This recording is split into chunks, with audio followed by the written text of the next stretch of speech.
Hello, hello, hello. This is your girl, Traveling Frugalista, also known as Deanna, here with my girl, the travel sister, T. Michelle. We've been away for a while. So much going on. I was on ultra mom duty, had to go to the U.S. for quite some time. My little one graduated with her master's. Proud mom moment. But I'm back now. And you, travel sister, why have you been MIA for a while?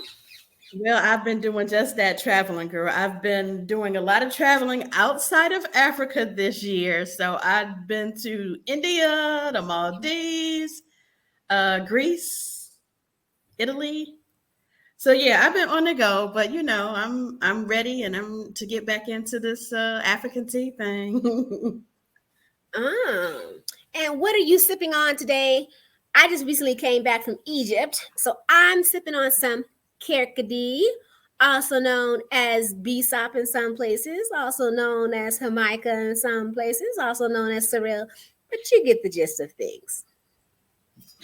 Well, I am sipping on some Ethiopian coffee that I snagged on my layover, and it's quite tasty. I must say that they do coffee quite well. I wish I could get into coffee, but yeah, no, that's not my thing. Never. I'm kind of like 7-Up. Never have, never will. No. You know what? I started drinking it in college. During those late nights, and I just it's definitely an acquired taste, but I love it now. I drink me some almost every day. Today we're gonna dive in on a topic that has been, I would say, going around for quite some time, but it came to like a firestorm recently. And that is the notion of South Africans being xenophobic. Thanks to the whole Miss South Africa contestant, Chidimma what's her name? Adetshina. Yes, Adetshina. This has come up again that all South Africans are xenophobic or by extension Afrophobic, etc., etc. So that's what we're going to talk on today. What say you, T. Michelle? Oh, this is going to be hot. It has been blowing up my timelines on all of these social media platforms, Twitter, Facebook, and IG. So yeah, I'm ready to get into it. All right. So here's just one example of somebody talking about this Miss South Africa thing. Miss Mia LaRue, aka JC LaRue, Miss South Africa, parents from French descent, loved by South Africans. Chidimma, born in South Africa from a Nigerian father, xenophobic South Africans hate her. They say she is not South African. Xenophobic South Africans are an embarrassment to our country. Whew, that's a South African saying that.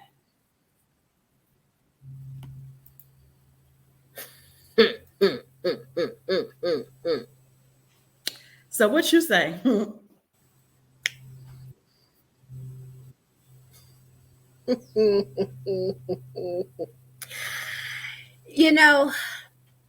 This actually hits kind of home for me because I am here and it's something that comes up quite often. I'm also married to a foreign African. But as we've talked before, I object to the whole notion that South Africans are xenophobic or by extension Afrophobic, to be honest with you. If you spend time here, you would see that it's just not realistic. for them to be blanketly xenophobic. And South Africans celebrate people who are either mixed, as they say, like someone who is from has a South African parent, one parent, and another African parent, who are actors, singers, etc. The list of those in the country are extensive, and there has not been any objection to that. I think with the whole Miss South Africa debacle in regards to Chidimma, it has to do more so with people knowing their history and knowing what's going on in the country. I think people are dishonest when they say that when South Africans sound the alarm about the amount of undocumented foreigners here who come here and commit identity fraud, et cetera, to get papers, it's a problem. And they know it's a problem, and they know when the problem started.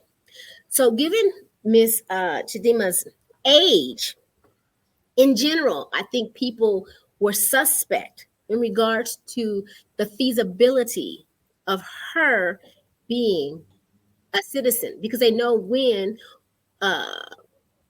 foreign, in quotes, foreign Africans were allowed to start coming into the country, those outside of present day Angola, Namibia, Lesotho, it's Southern Africa. It wasn't during apartheid, they weren't allowed. So when you see something like that, and then you see someone who's supposed to be in her 20s, and they're saying that she's a citizen, people was like raising the eyebrow, like, this don't add up. And this is not adding up at all. So they started saying, we need to, question this. And then it went from there in regards to her stance. Because you have to understand, when you are representing a country, right, people expect you to be proud of that country. It's kind of like the Olympics, we just had. The people who are running for South Africa, those who are running from the U.S., what was the one thing you saw? They gonna have that big American flag, the big South African flag, saying, I'm South African, right? In the case of Miss Chidimma, what people notice is that she didn't have any of that. None of that cultural context in regards to showing that she was proud to be a South African. It was only Nigerian and Mozambican. So if you are South African, and we've had this discussion before in regards to culture coming from mothers, right? Your mother's the one who's supposed to be South African. You wouldn't rep something from your country? It didn't make sense. And that's where people started questioning, what's really going on. And then later on, now we see their questions were right. To me, it had nothing to do with just the fact that she was an African. I assure you, there have been other ACT people who have had maybe like a parent from Lesotho, a parent from Botswana, et cetera, et cetera. People didn't question it. And I also think that some of it has to do with, we like to lump all Africans the same, because that's something that Western people put on us, that we're all Black, that we're all African. I reject that today. Like the whole notion of that, I know is as a European construct. It's not an African construct.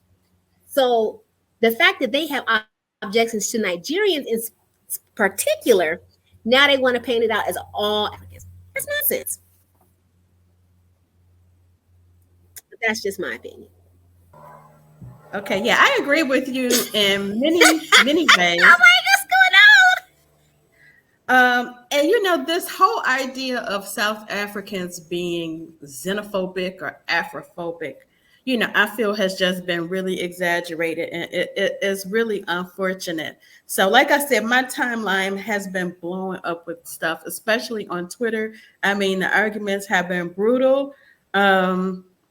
I think people are saying, particularly a lot of Nigerians, saying that South Africans are just xenophobic, they're Afrophobic, and Nigeria did so much for them during the apartheid struggle, and this is the thanks that they get. And I mean, for me, anybody who knows me, South Africa is one of my favorite countries on the continent. I was there before I came here to Cote d'Ivoire.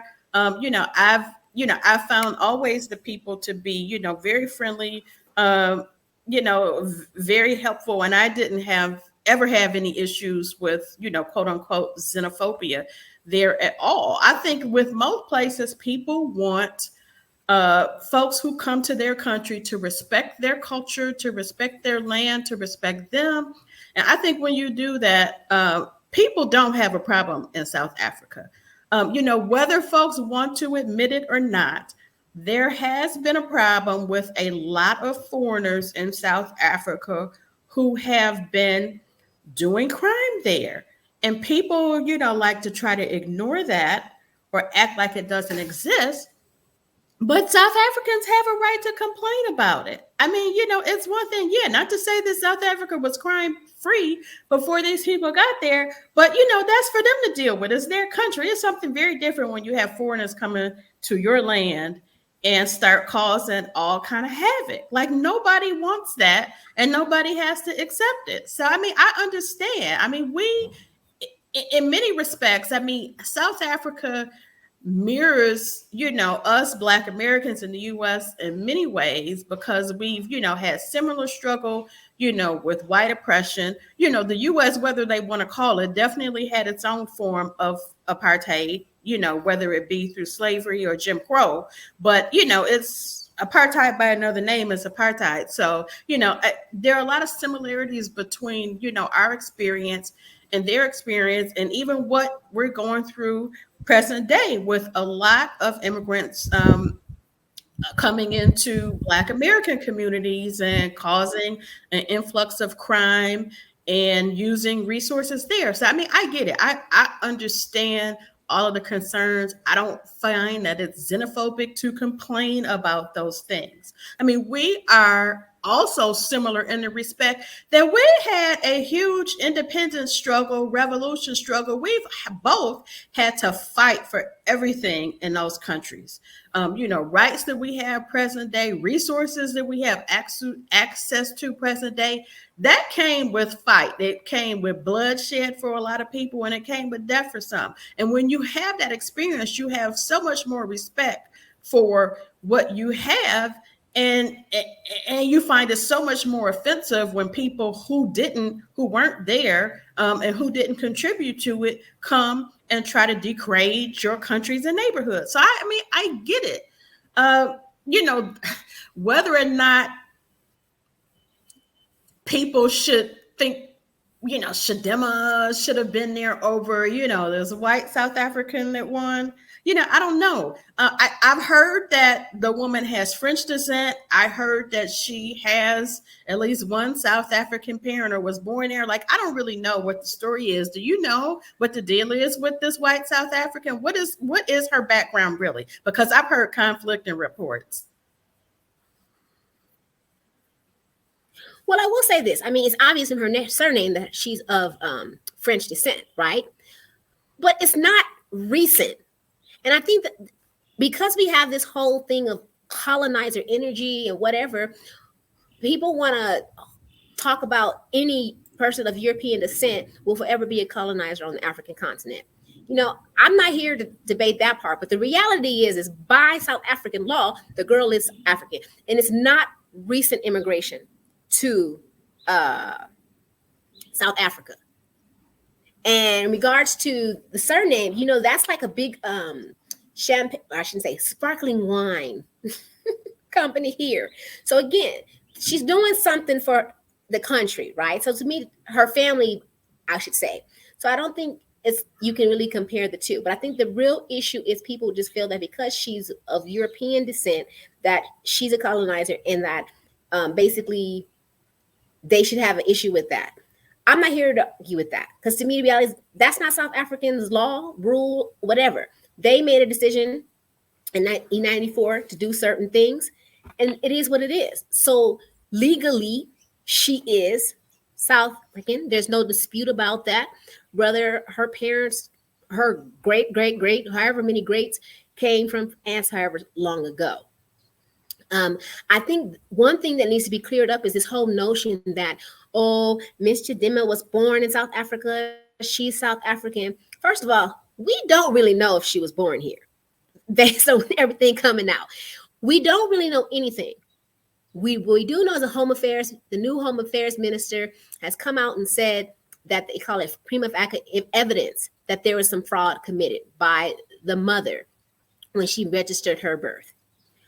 So until they come out with a final report, we really cannot say. But what we do know for a fact is South Africa is not the United States. you are not automatically South African just because you're born here. That's just a fact. So her being born here does not mean she's South African, contrary to what people want to say. And that's actually, common many countries around the world. Most countries around the world are not like the US, where they allow you, you just got 1 foot over and give birth that the child is American. South Africa is not.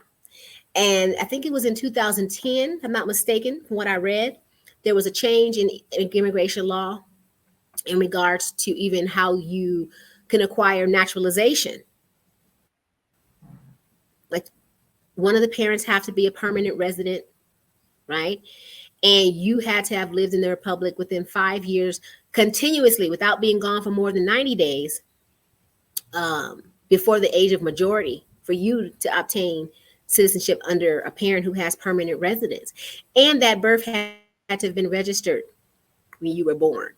So this is a lot going on. Like I said, because of the timeline of her age, girl, when they started asking questions, that's what made people here getting more enraged. The questions they were posing they kept coming to stuff that just didn't make sense. The father supposedly came here in 2010. Well, given her age, and when he came, she should only be like maybe 14, not 24. So you see that's when people was like, wait a minute, they up to they shenanigans. And like everybody says, there's an issue with corruption here in regards to, getting people's documents and stuff. And to me, that's why I actually get a little perturbed by the whole situation where they feel like she should be rewarded, because I'm not convinced that Miss Adetshina did not know. And I say that because in South Africa, it's required that you get your ID and things at 16. And especially if you're in school, you can't even get your matric results without an ID number, right? And you have to submit all this documentation to get your ID, to say that you are South African. That's going to have your birth certificate, right? Now, I know if they're saying it's the fraud and the mother basically took over someone else's identity, the name on that document, her birth certificate, is not her mother's name. Chances are, right? If it turns out to be that way. Again, we don't know. So when you ask questions, be like, wait a minute, who is, who is label? I mean, that's what I would do. Because at 16, 17, you have something, you know when something's not, adding up. But they want to say, she wasn't aware. I don't know. But I will say I will defer judgment until there's a final report from the Home Affairs, if they even issue one. Because my understanding is now they don't have to release that to the public unless the family consents or so. What will probably come out is if they end up arresting people and in regards to the whole fraud aspect. But it's really sad where you actually have, I don't know if you've ever seen some of the stories. I've been talking about this long before the Miss South Africa situation, where you have these South African women who basically can't register their own children. Their kids can't go to college. It's just horrible, horrible stories. So we cannot say that, when you're stealing someone's identity, it's a victimless crime. It's not. There are victims in this situation. Miss Adetshina might be one. She might not. But for sure, we know that in cases like this, it is, South African women and children who are, and actually sometimes even men too, girl. The whole thing is here in regards to the home affairs situation is a problem. In regards to the xenophobia aspect, girl, I know this is not going to be, but I'm going to say this because I tell my husband this all the time. I believe there is something that's called African logic, and it drives me crazy. So let's say you and I are cousins, right? But you a distant cousin. And that's how I see the whole thing in Africa. Nigerians are a distant cousin, right? They come to visit you. Now, it's only family in the house. Your shoes disappear. And you notice I got on your shoes. So now you start fussing because they're your shoes. Now, instead of everybody getting mad at me for taking your shoes and calling me out for taking your shoes, they will then turn around and get mad at you, saying it's just shoes. We're all family. And to me, this is that logic again, where they're saying, okay, well, she might be undocumented. Their mother might have stole some identity, but Africa's one. We all one family. You guys should just be accepting her over some colonizer's child. What? How does that make sense? Like, make it make sense. Like, and that's what, like, for me, when I hear this argument, it's just that African logic, because that is how so many of these families and communities play out, where the person who does wrong is never chastised. It's the person who sounded an alarm saying, you offended me. And the reality is, I've been here almost 10 years now.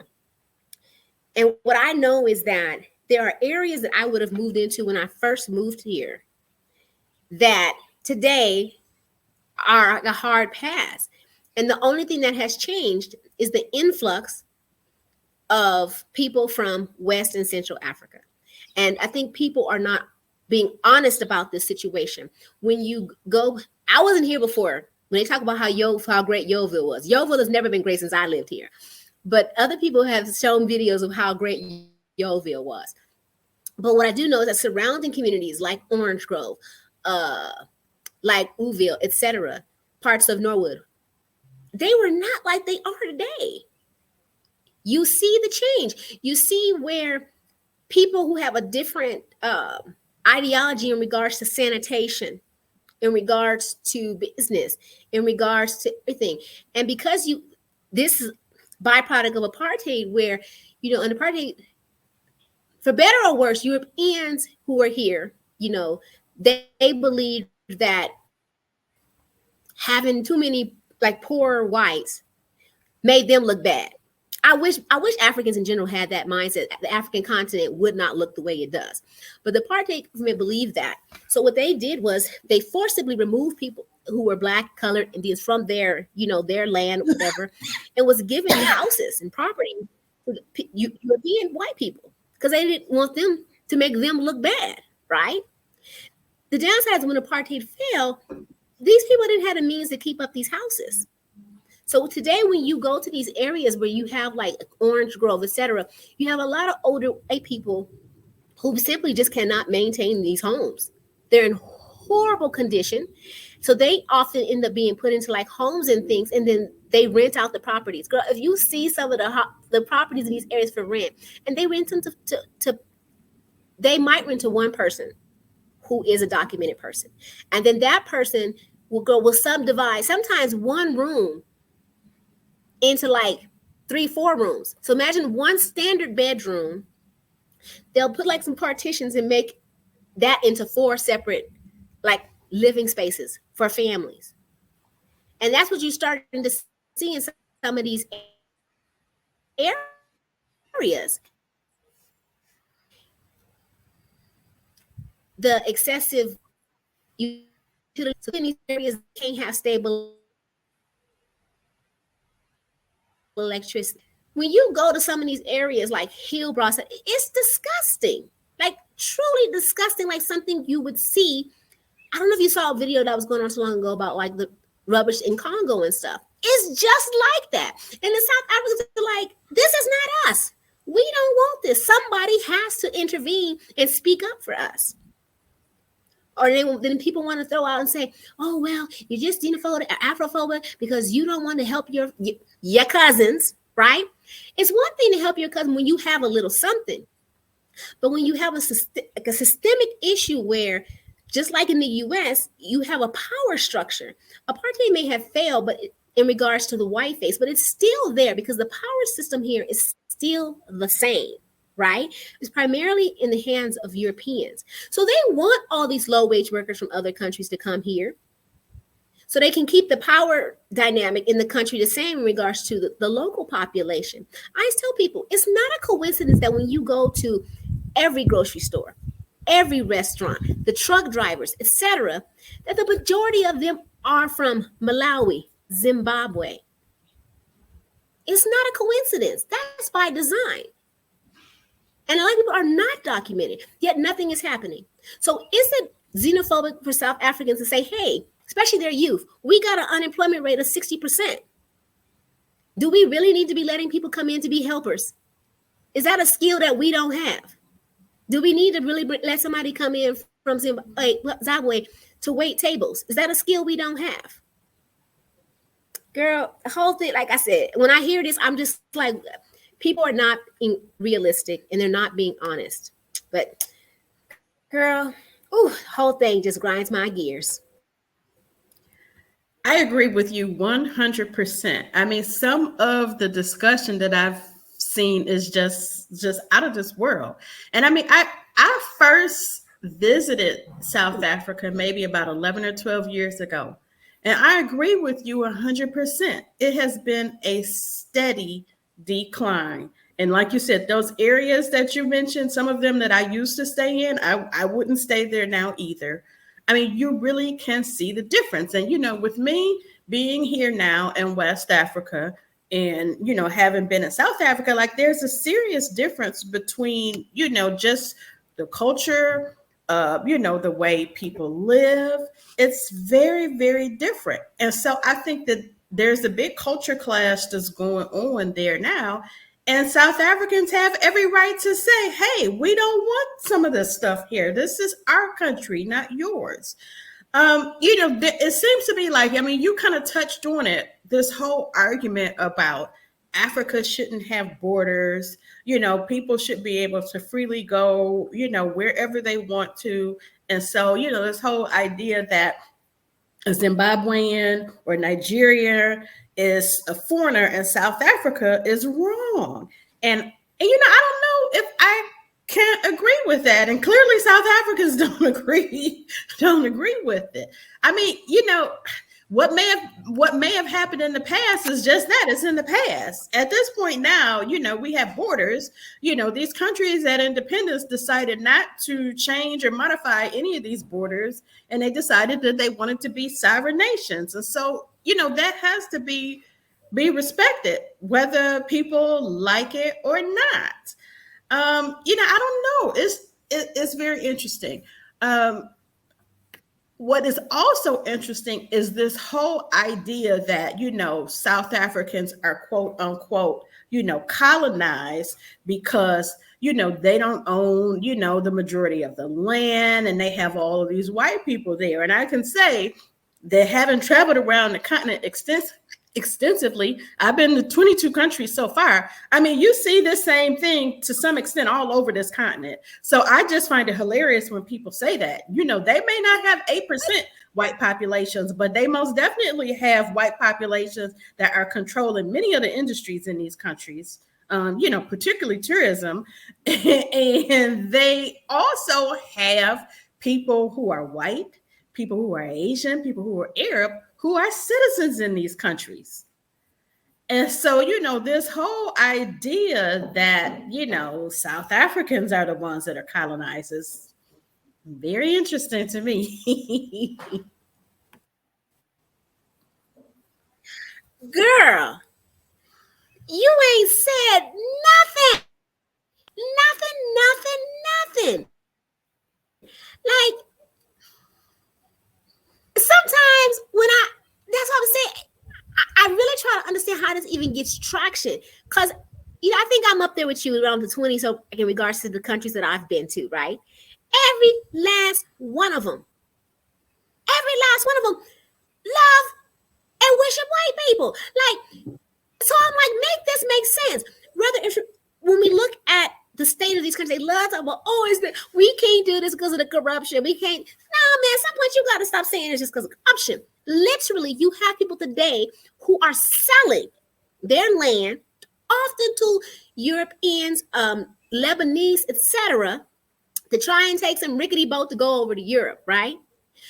So they're giving their way, but then they're going to use the reverse logic and say that Africans are colonized as they are still fighting to get back. Like, it makes no sense. When you look at the mineral rights, when you look at how Total is all over the continents taking oil and whatnot, and that's not just here. But I think because it's kind of like, I know Black Americans and South South Africans do this a lot. But I think our histories are probably the most similar because of our past. They did not go through a period of colonization like other parts of Africa. Southern Africans went through a period of enslavement like us, and they have been under white rule for much longer time, right, than other parts of Africa. So I think that's where some of the, I don't want to say resentment and jealousy, but I'm gonna call it that other Africans, especially those from the West, have for South Africans. It's just that it's the proximity to whiteness.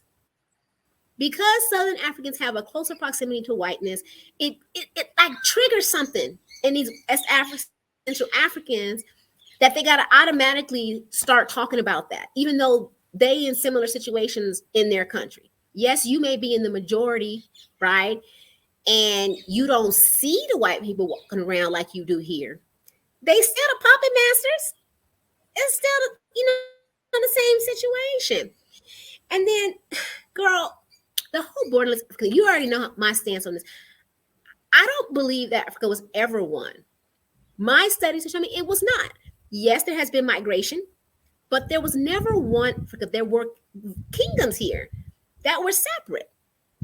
And that's why I'm very excited about what's happening with the Sahel states today, because they are going and creating a federation based on their own old historical cultural ties.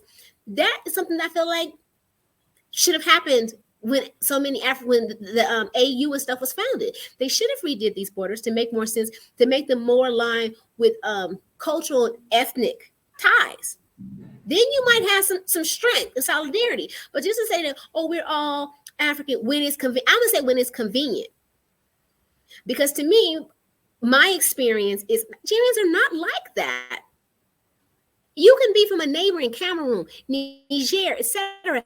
They can have issues with you if you start elevating up too much into their country. I assure you, me as Deanna, Deshawn, Lewis, before I was married, if I went to Cameroon or to Nigeria and said I wanted to try out for Miss Nigeria, I assure you it would have been a poop show. You already know this.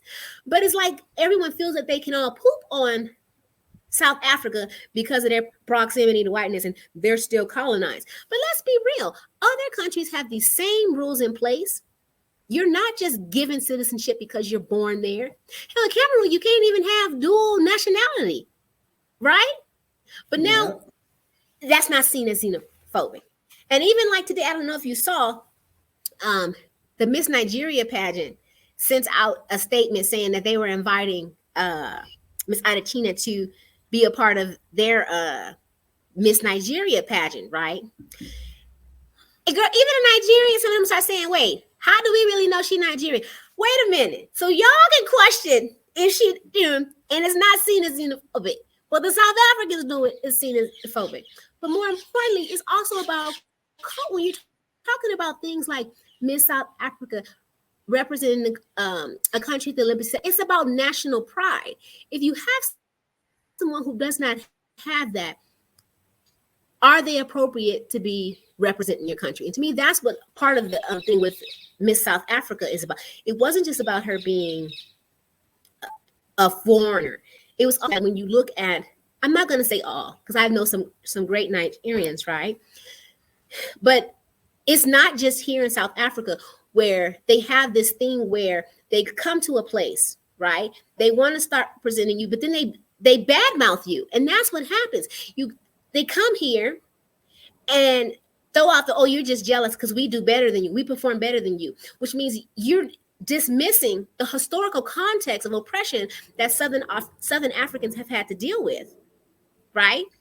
That they did not for the period of time that South Africans have to say, but we do it better.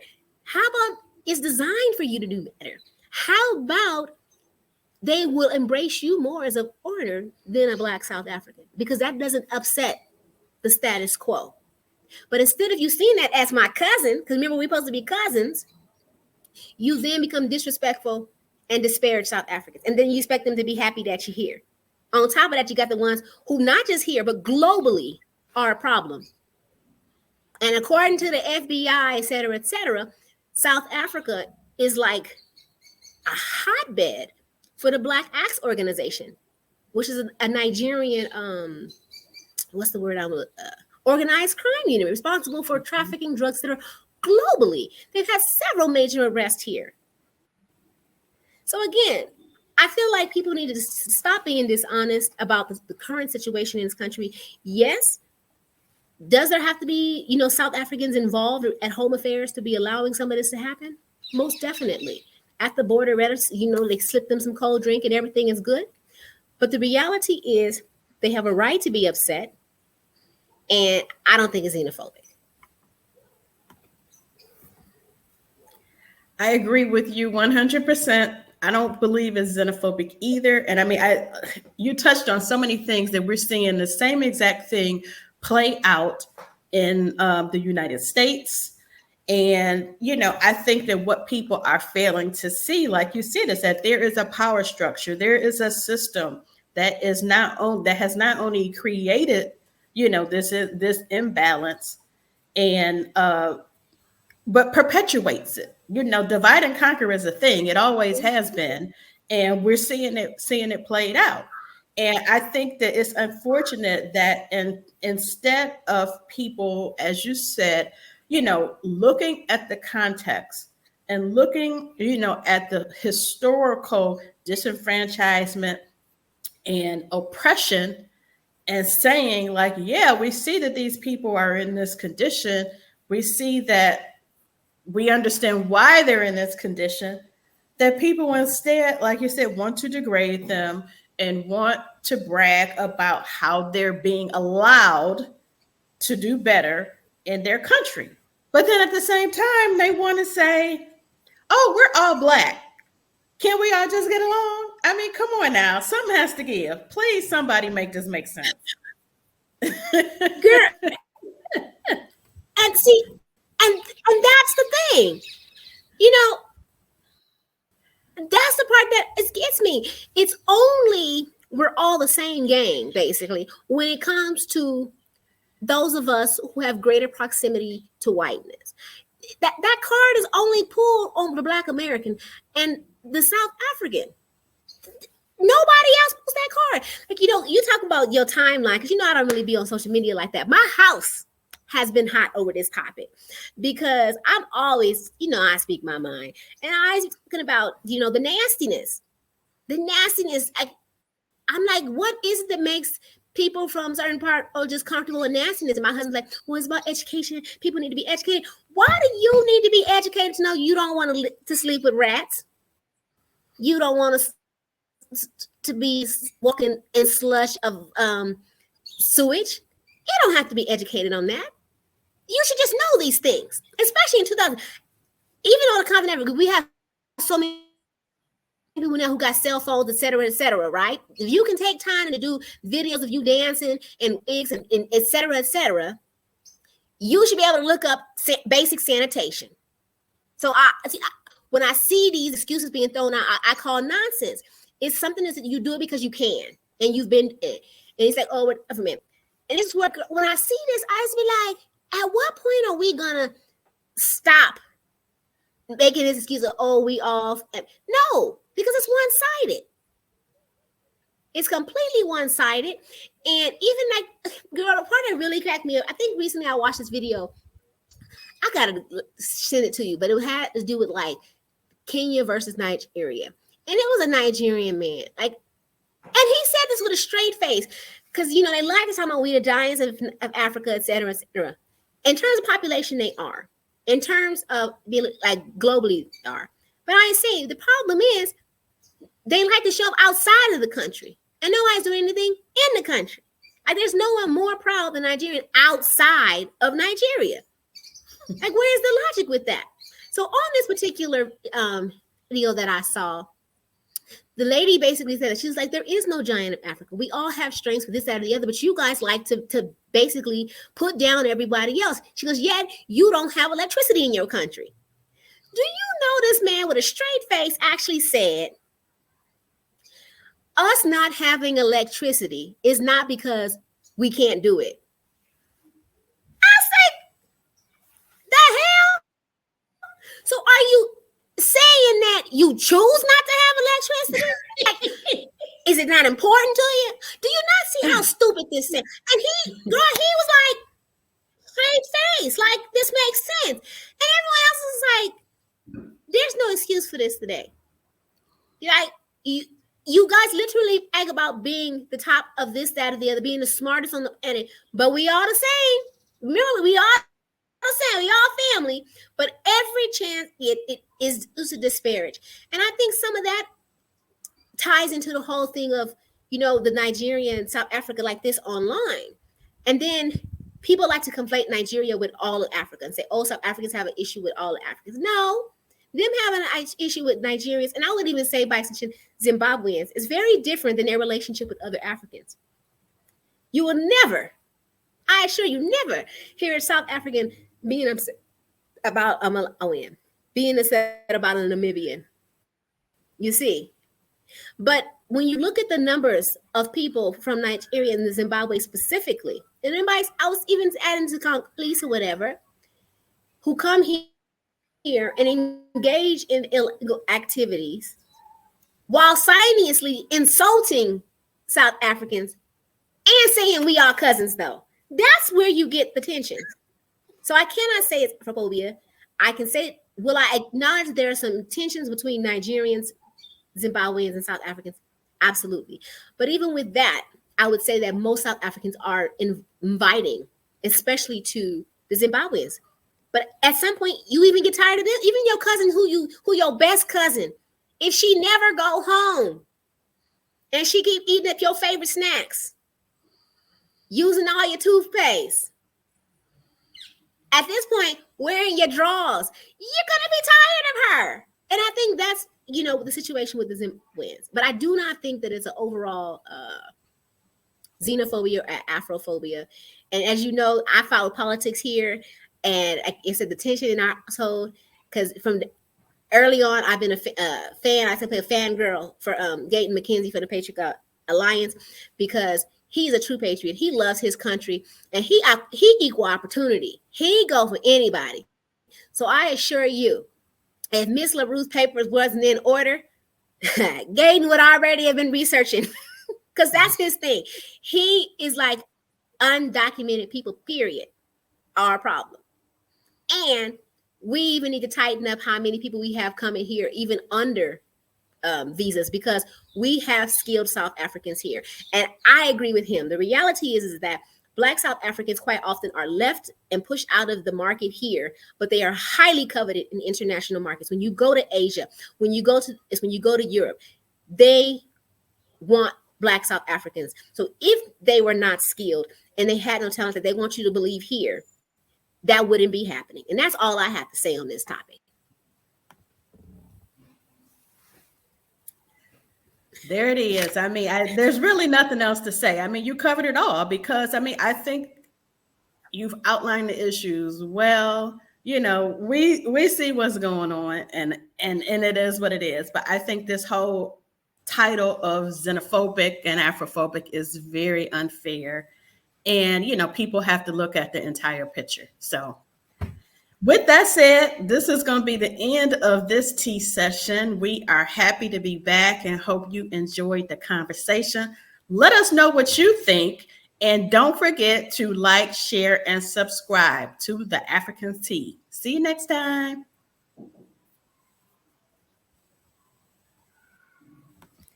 Bye.